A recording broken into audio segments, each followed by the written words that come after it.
오늘 말씀의 제목은 평강을 위하여 부르셨다는 제목을 하는 마음을 전하도록 하겠습니다. 이 평강에 대해서 여러 차례 말씀을 전한 것 같습니다. 여러분 한 해를 이제 한 달밖에 안 남았는데 이 한 해를 보내면서 여러분 평강하셨습니까? 아마 여러 가지 어려운 문제들도 있고 또 근심된 그런 일들 때문에 평안하지 못하고 잠 못 자는 그런 일도 있었을 것입니다. 지나간 일은 우리가 어떻게 돌이킬 수는 없지만 앞으로 우리가 어떻게 살아야 될 것인가, 그런 점에서 하나님께서는 오늘 이 시간에 저와 여러분 모두에게 평강을 베푸시길 원하신다는 것을 깨닫습니다. 여러 차례 평강에 대해서 말씀을 전부했는데도 불구하고 오늘 이 말씀을 다시 한 번 더 전하라고 하신 것은 우리에게 늘 평강이 있어야 됨에도 불구하고 평강을 잃어버릴 때가 참 많다는 것입니다. 사도 바울이나 사도 베드로가 쓴 그 서신서를 보면은 서두에 그 문안 인사를 하게 됩니다. 문안 인사에 가장 중요한 두 가지 내용이 있다면 하나는 은혜요, 하나는 평강입니다. 은혜와 평강이 너희에게 있을지어다, 이렇게 소망을 담고 있거든요. 그래서 하나님의 은혜는 우리는 평생 죽을 때까지 필요합니다. 하나님 은혜가 없이는 우리는 한마디로 휘발유 없는 차량을 소유하고 있는 거나 마찬가지입니다. 차량은 매우 중요하지만 휘발유가 없으면 움직이지 못하죠. 마찬가지로 하나님의 은혜가 없으면 우리가 살았다 한들 사는 목숨이 아닙니다. 또 한편으로는 우리가 하나님 은혜 가운데 살지만은 많은 문제들이, 크고 작은 문제들이 끊임없이 찾아옵니다. 그럴 때마다 우리는 순간순간 육신의 지배를 받기 때문에 걱정하고 근심하고 염려하고 두려운 마음으로 그렇게 살아갈 때가 얼마나 많습니까? 세상 사람들과 하나님 믿는 백성들의 큰 차이를 말한다면 똑같이 그런 걱정거리가 있지만 하나님 믿는 성도들은 하나님 믿기 때문에 마음의 평강을 가질 수 있다는 것입니다. 이것이 복된 소식입니다. 우리 힘으로 그 평강을 얻을 수 있는 것이 아니라 하나님이 주시는 그 평강, 그것이 우리에게 너무너무 필요하다는 것입니다. 사도 바울은 데살로니가 후서 3장 16절 말씀에 이렇게 말합니다. 평강의 주께서 친히 때마다 일마다 너희에게 평강을 주시고 너희 모든 사람과 함께 하시기를 원하노라, 이렇게 바울이 우리에게 축복 기도를 한 내용이 있습니다. 평강을 주시기를 원한다는 것입니다. 하나님 평강의 주께서 친히 우리에게 평강을 주시기를 원한다. 그러니까 때마다 일마다 모든 부분에서 평강을 주시기를 원한다는 것입니다. 그러니 우리는 그 평강을 받아 누리며 살아야 되는 것입니다.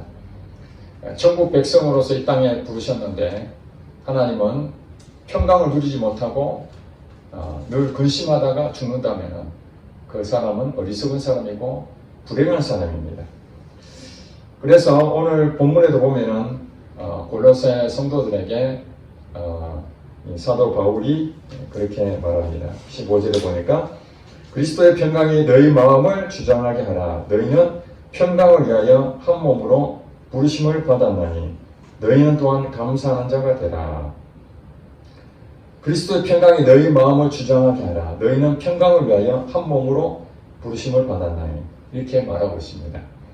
그러니까 평강을 위하여 예수님께서 우리를 구원하셨다는 것입니다. 우리가 하나님 자녀가 된 것은 그냥 영적으로 다시 살려주신다는 그 의미도 있지만 영적으로 살아났다는 그것이 바로 우리에게 이 세상 끝날 때까지 평강을 가질 수 있는 기회도 주셨다는 것입니다. 그래서 우리 마음이 문제입니다. 평강이 하나님이 우리를 통해서 우리 안에서 평강이 나타나기를 바라고 계시는데 실제로는 우리 마음이 심히 부패하고 거짓되기 때문에 본성이 악하기 때문에 이 평강을 받을 만한 그릇이 되질 않습니다. 그래서 내 마음이 부패하고 내 마음이 잘못된 생각을 가지고 온전하지 못하기 때문에 하나님이 그 주시는 평강을 누리지 못하고 끊임없이 걱정하고 근심하고 그렇게 살아가는 것입니다. 지나간 시간 동안 공부도 안 하고 학생들이 이렇게 농땡이 치고 그럴 때에 어떤 충격을 받을 수가 있죠. 아, 내가 이렇게 살다가는 학교 졸업도 못하겠구나. 또 이렇게 뒤처져 가지고는 상급학교 진학을 못하겠구나. 그런 깊은 깨달음이 올 때에 그동안 놀았던 걸 다 청산하고 그 다음에 어떻게 해야 됩니까? 마음을 잡고 공부하는 거죠. 여기서 마음을 잡고 공부한다는 게 무슨 말입니까? 그동안에 느슨했고 마음을 풀어헤치고 게을러졌던 이 마음을 다시 한 번 더 딱 끈을 조이듯이 붙잡고 공부를 한다는 것입니다. 그리고 우리가 일도 마찬가지입니다. 마음 잡고 이제 일 한번 해봐야 되겠다. 그동안에는 뭐 했다는 것입니까? 그냥 느슨하게 게으르고 나태하고 그냥 되는 대로 그렇게 살았는데 이제 내가 한번 취업을 해서 내가 일도 열심히 하고 돈도 좀 벌어봐야 되겠다. 이때 우리가 하는 것이 마음을 잡고 공부할 때도 마음을 잡고 일할 때도 마음을 잡고 마찬가지로 신앙생활도 마음을 잡아야 됩니다. 그동안 신앙생활 느슨하고 되는 대로 자기가 영적으로 지금 어디에 지금 허물어졌는지 얼마나 잘못된 길로 가고 있는지 그걸 점검하고 야 이렇게 살다가는 하나님 앞에 부끄러움을 당하는구나 수치를 당하는구나 세상살이의 걱정거리가 자기 자신이 짓누르고 온갖 스트레스를 받고 그렇게 살아가는 내 모습이 이렇게 살면 안 된다 라고 생각할 때 어떻게 해야 되는 겁니까? 마음을 잡고 다시 믿음 생활을 해야 되겠다. 그것이 이제 우리에게 필요한 것이죠.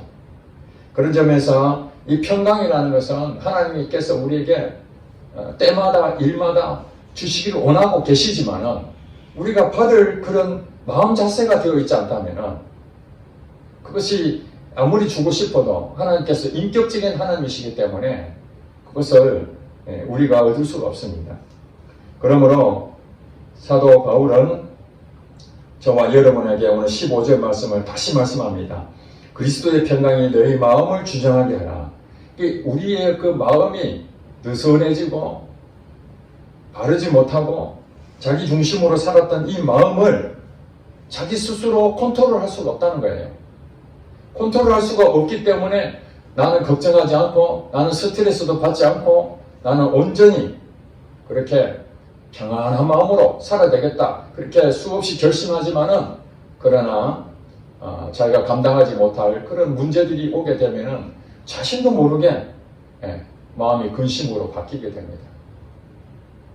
사람 관계에 내가 대인 관계를 잘해야 되겠다 그러지만은 자기를 음해하고 모함하고 안 좋은 소문을 퍼뜨리고 그런 얘기를 들으면은 그렇게 초인해집니까? 마음이 평안합니까?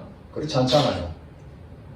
그 말 듣기 전까지는 마음이 고요하고 무엇이든지 이렇게 다 수용할 것처럼 보이지만은 그런 소문 하나 들어도 그냥 기분이 나빠지고 그래서 평안한 마음이 내 마음속에 완전히 그냥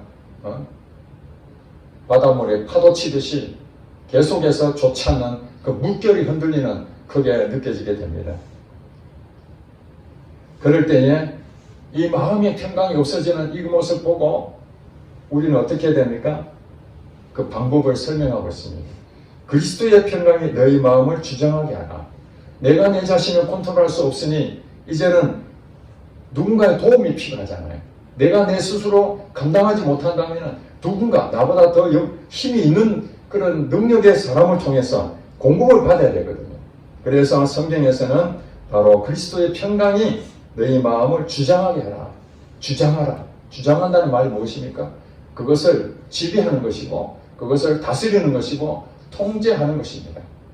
누가 통제하는 것입니까? 그리스도의 평강이 이게 주어로 되어 있지만은 실제로는 예수님께서 내 마음을 제어하고 통치하고 그 다음에 다스리고 이렇게 해야만 내 마음이 평강한 마음으로 들어오게 된다는 것입니다. 그런 얘기에서 보니까 그리스도가 나를 지배하게 하라 그러는데 거의 평강이 딱 나왔잖아요. 평강. 그러니까 데살로니가 후서 3장 16절 말씀처럼 평강의 주께서 이렇게 말한 것처럼 오늘도 보니까 그리스도의 평강이 이렇게 말하거든요. 이 말은 무슨 말이냐면 하나님 존재 자체가 또 예수님 자체가 평강을 가지고 계신다는 거예요. 평강. 그분의 마음이 늘 평강을 가지고 있는 거죠. 그래서 육신을 입었던 예수님께서도 우리 육신은 항상 여러 가지 어려움을 당하고 평강을 유지할 수 없는 그런 환경을 처하지 않습니까? 그래서 예수님께서도 사람의 몸을 입고 이 땅에 오셨을 때에 항상 평안할 수는 없었습니다. 왜냐하면 육신을 입고 있기 때문에. 그래서 때로는 근심될 때도 있고 때로는 고통스러울 때도 있고 그래서 예수님 십자가상에 이제 사역을 감당해야 될 그때에 예수님 마음도 두려움이 생겼습니다. 그 십자가를 인간의 힘으로 질 수 있겠는가? 도저히 감당할 수 없는 것이죠. 그냥 자연적으로 죽는 것은 당연한 일이지만은 정말 극형에 처하는 그 십자가 앞에서 예수님이지만은 육신을 입었기 때문에 두려운 마음이 얼마나 컸겠습니까? 너무나 큰 근심 가운데에 예수님께서는 거기서 엎드려 기도했습니다. 이 마음이 하나님의 평강, 그러니까 예수님의 그 당시는 하나님이 아니었죠. 하나님이셨지만 십자가 달려있는 그 예수는 인간의 몸을 입고 있는 우리와 똑같은 그런 상황에 지금 처해 있는 상황에서 그가 뭘 기도했습니까? 평강의 하나님이신 그 평강의 하나님이 내 마음을 주장하게 해달라고. 내가 너무 두렵고 인간의 몸을 입고 있는 예수님 자신도 감당할 수 없어서 하늘에 계신 그 평강의 하나님이 내게 주장하고 나를 다스려달라, 통치해달라. 이 잔을 내게서 지나가게 해달라고 그렇게 울부짖으며 3번이나 눈물로 기도한 내용을 우리가 볼 수 있습니다. 그런 경험을 예수님께서 하셨기 때문에 오늘 본문 내용이 그리스도의 평강을 얻을 수 있는 것처럼 우리도 예수님처럼 인간의 몸을 입고 있는 우리도 여전히 두렵고 근심이 되고 염려하고 불안한 마음이 있지만 그러나 예수님이 하늘에 계신 아버지께 그 평강의 아버지께 구했던 것처럼 그래서 평강을 얻어서 십자가를 지셨지 않습니까? 그러니 우리도 예수님의 모델로 삼고 육신에 입고 있는 우리가 평강할 수 없지만 바로 그 십자가에서 하늘 아버지의 평강을 받은 그 예수님처럼 오늘 우리도 그 십자가에서 평강을 얻은 그 예수님이 나의 모델로서 우리도 평강을 얻도록 하라는 것입니다. 너희 마음을 주장하게 하라. 그러면 어떻게 해야 그리스도께서 나를 주장할 수 있을까요? 그것은 바로 기도하는 것이죠. 예수님 십자가에서 하늘 아버지께 그 평강을 구하고 이 사역을 잘 감당하게 해달라고 두려운 마음이 다 사라지게 해달라고 간절한 마음으로 기도를 했죠. 그런데 한 번 했는데도 그 마음이 여전히 불안한 마음, 근심이 있기 때문에 다시 2번 하고 그 다음에 3번 했을 때 비로소 마음의 평안이 찾아오게 된 것입니다. 그렇습니다. 그리스도의 평강이 우리 마음을 주장할 수 있는 방법은 한 가지가 있는데 그것은 기도하는 것입니다.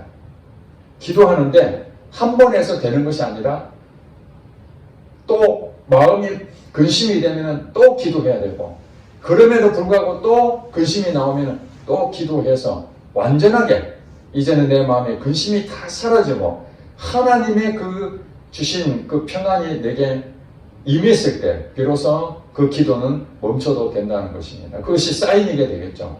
그래서 성경에 보면은 3번 기도하는 내용이 나옵니다. 3번. 사도 바울도 육체에 가시가 있어요. 질병이 있는데 그 질병이 얼마나 고통스러우면 하나님 앞에 기도를 했겠습니까? 하나님 이 질병을 고쳐달라고. 그렇게 기도했는데 응답이 없는 거예요. 왜냐하면 그 질병을 통해서 두려운 마음이 있는 거죠. 이 질병 때문에 고통스럽고 이 질병 때문에 스트레스 받고 그래서 하나님 앞에 기도했더니 마음에 평안이 없는 거예요. 질병이 있는데 그 질병이 나를 계속 힘들게 하니까 마음의 평안을 잃어버려요. 즉 사도 바울에게는 이 질병이 문제거리였죠.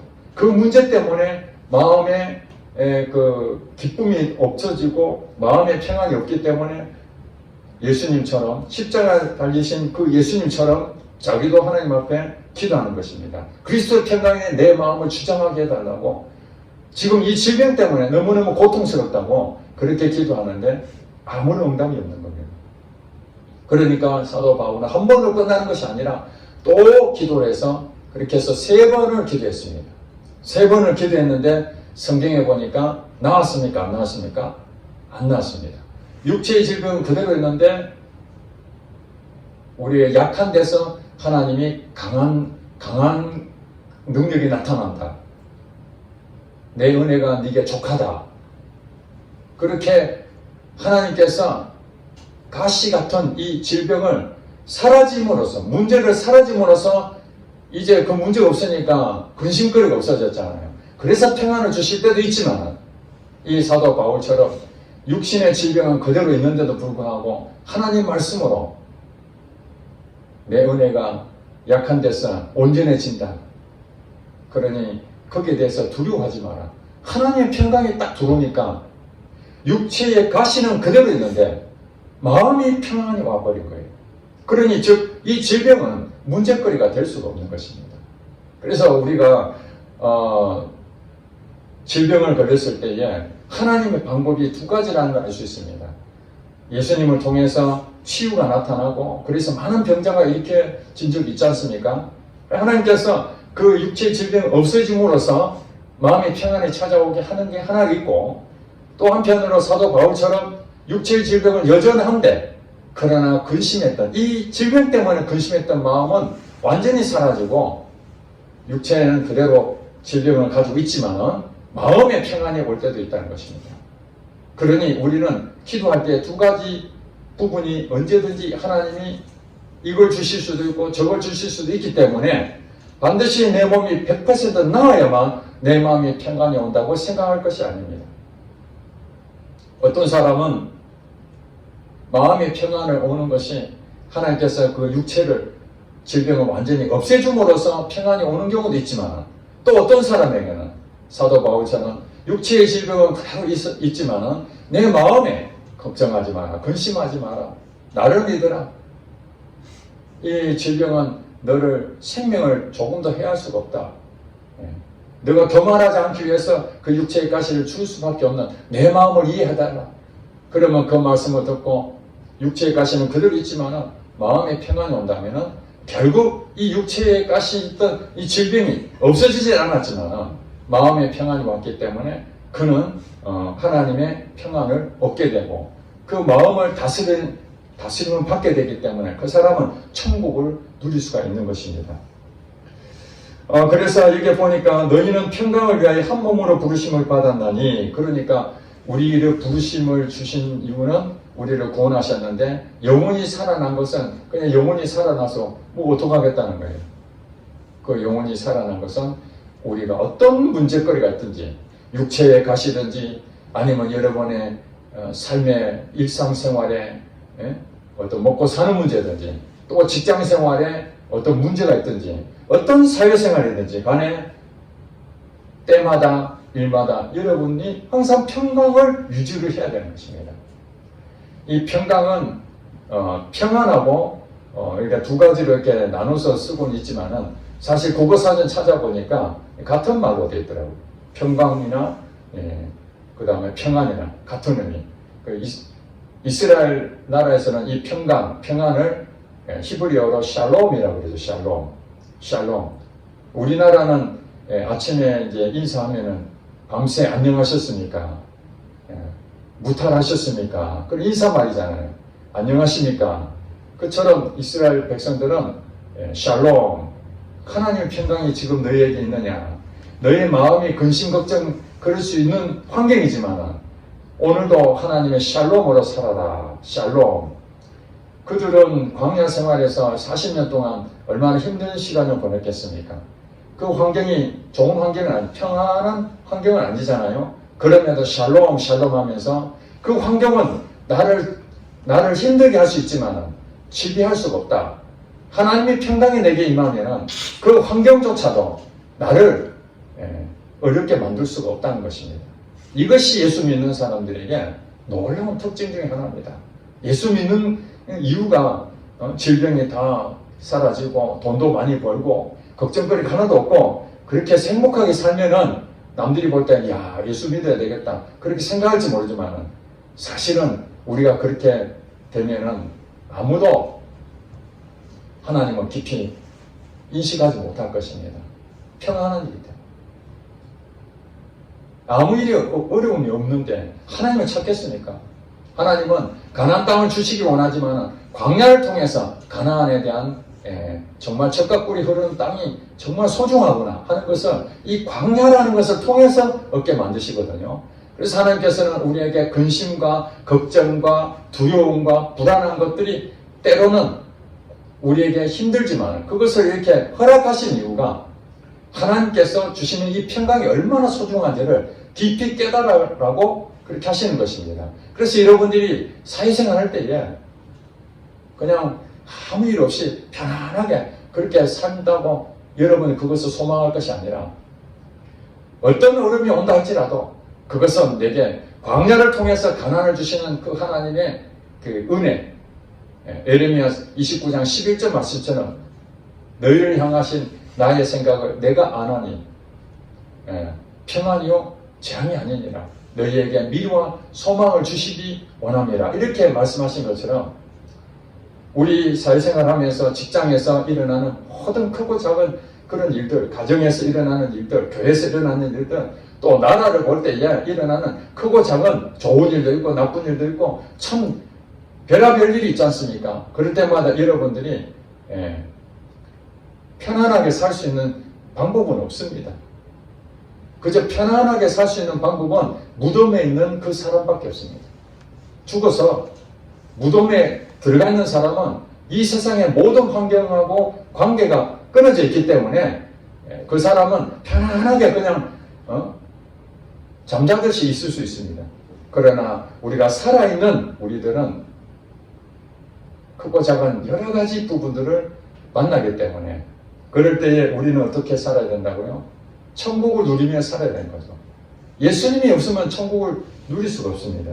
그러므로 평강을 위해서 우리가 구원을 얻었다면 그리스도의 평강이 내 마음을 주장하게 하게끔 우리 마음이 어떻게 됩니까? 마음을 잡고 불안하고 근심되고 걱정하고 온갖 스트레스 받을 만한 그런 요인들이 찾아올 때마다 우리는 어디로 가야 됩니까? 그리스도께 가야 됩니다. 그리스도와 함께 친밀한 관계로 우리는 가야 됩니다. 그래서 그 그리스도의 평강이 내 안에 머물게 될 때에 그것이 늘 함께, 늘 항상 있을 때에 비로소 우리는 행복을 느끼게 되고 만족함을 느낄 수 있다는 것입니다. 그러면서 또 한편으로 이렇게 말합니다.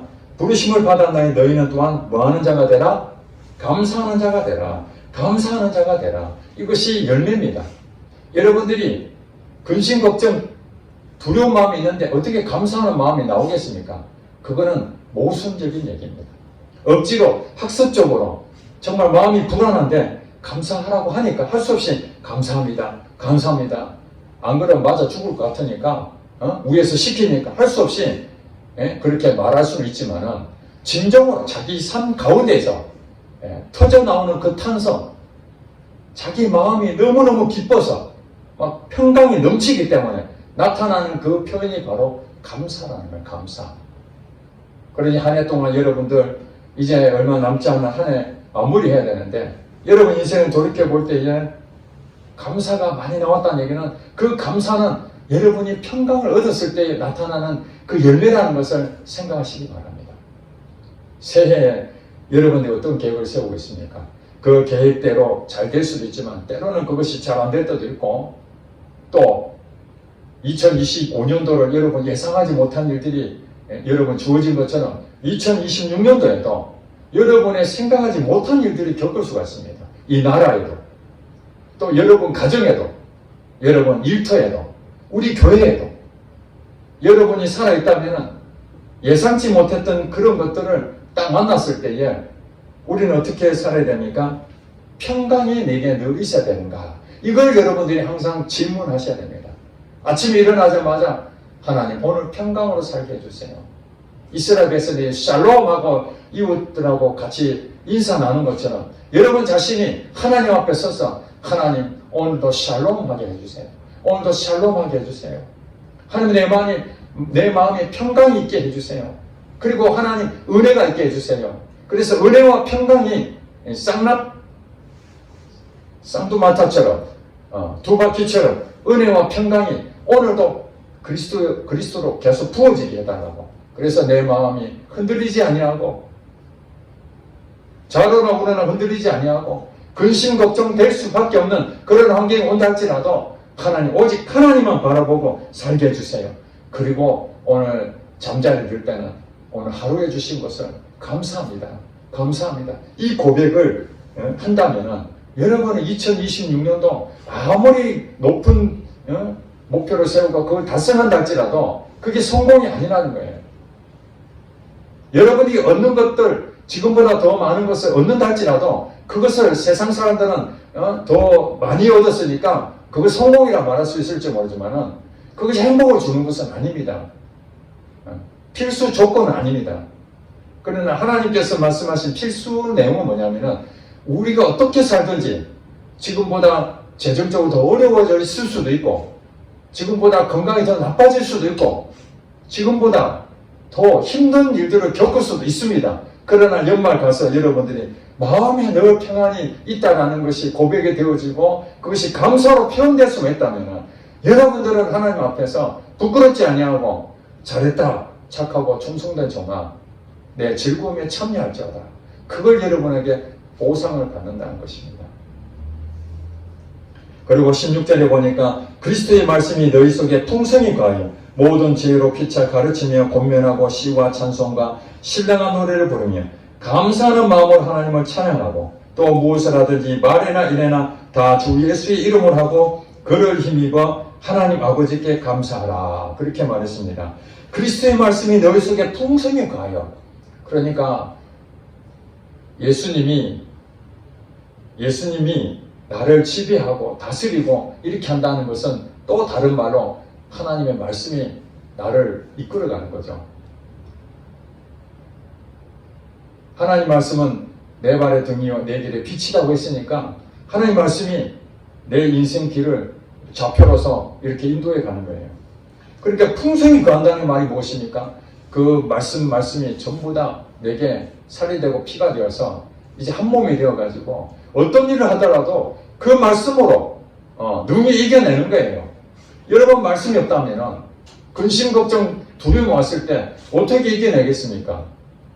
갈라디아 6장 9절 말씀처럼 우리가 선을 행하되 낙심하지 말지니 포기하지 아니하면 때가 이르매 거두리라. 이 말씀이 내게 딱 붙잡혀 있으니까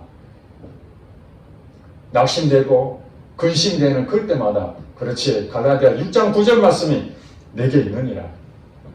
이 말씀이 내게 이루어질지어다. 그렇게 선포하게 되면은 때가 이름에 거둔다는 그 말씀 그거 붙잡고 살게 될 때에 여러분 어떻습니까? 모든 지혜로 피차 가르치며 권면하고 시와 찬송과 신령한 노래를 부르며 감사하는 마음으로 하나님을 찬양하게 되어 있다는 것입니다. 여러분 시 한 편 쓰라고 하면은 여러분들 고통스러운데 시가 나옵니까? 그러나 여러분들이 정말 주님을 사랑하는 마음으로 있으면 시 한 편 쓰고 싶잖아요. 자연 만물을 보면서도 시가 막 나오잖아요. 콧노래가 나오잖아요. 음악을 들을 때에 기쁨이 막 생기잖아요. 찬송하고 노래하고 찬양하고 감사하고 이것들이 전부 다 한 통속입니다. 마음이 기쁘면은 막 시가 나오고 찬송이 나오고 노래가 나오고 감사가 나오고 이런 일들이 생긴다는 거예요. 그것은 바로 하나님의 말씀, 그 말씀이 내 안에 풍성히 거할 때예요. 그래서 이거는 사람들이 보통 이 말씀하면은 열심히 많이 읽고 성경을 많이 지식으로 아는 것으로 족하게 생각하는데 그 말씀보다도 이 성경 말씀이 내게 더 많이 암송이 되고 더 많이 읽고 또 묵상하고 깨달아지는 거 좋은 일입니다. 그러나 그것이 우리가 실제로 나타날 때 그때 열매가 나타나는 것이죠. 아무것도 염려하지 말고 다만 기도와 간구로 너희 구할 것을 감사함으로 하나님께 아뢰라. 그리하면 모든 지각에 뛰어난 하나님의 평강이 너희 마음과 생각을 지키시리라. 이 빌립보서 4장 6절 7절 말씀인데 모든 지각에 뛰어난 하나님의 평강이 너희 마음과 생각을 지키신다는 거예요. 뭐 할 때? 염려가 생길 때. 그렇죠? 염려가 생길 때. 감사함으로 너희 구할 것을 아뢰라. 너희 구할 것을 아뢰라. 감사함으로. 평강이 임할 때에 감사가 나온다 그랬죠? 여러분 기도할 때에 감사가 안 나오고 평강이 없으면 뭐 하라는 것입니까? 계속 한 번이든 두 번이든 세 번이든 내 마음에 평강이 올 때까지 그것을 계속 기도하시게 되면은 반드시 여러분에게 하나님 주신다고 그랬잖아요. 평강을 주시기를 원한다고 그랬잖아요. 그렇기 때문에 그것은 여러분에게 주어지는데 기도하지 아니하고 염려하고 인간의 계산하고 어떻게든지 이것을 내 힘으로 해보려고 한다면은 그것은 세상 방법이지 하나님 방법은 아니라는 것입니다. 여기 보니까 평강에 대한 얘기를 쭉 하지만 15절부터 17절에 감사하라, 감사하라, 감사하라 세 번이나 반복해서 말하고 있습니다. 그러므로 이제 2025년 한 해를 얼마 남지 않았지만 마무리할 때에 감사가 다시 회복되기를 원합니다. 그리고 2026년 새해 여러분들이 그 새해에 대한 많은 계획이 있을지라도 그 속에 평강이 있고 그 속에 감사가 없다면 그것은 안 꼽는 찐빵이랑 똑같습니다. 여러분 어떤 계획을 세우시든지 그 계획이 하나님 앞에 상달되고 상급이 되려면 그 안에 평강이 있고 그 안에 감사가 있어야 됩니다. 내년 2026년 우리 한 해를 결산할 때에 우리 입에서 하나님의 은혜입니다. 하나님 평강을 주셨습니다. 한 1년 동안 너무너무 감사할 것이 많았습니다. 하나님 너무너무 기뻐하는 일들이 많았습니다. 막 시를 짓고 싶고 찬송하고 싶고 정말 하나님께 영광을 돌립니다. 그런 한 해가 되시기를 주의 이름으로 축복합니다. 아멘. 기도하겠습니다.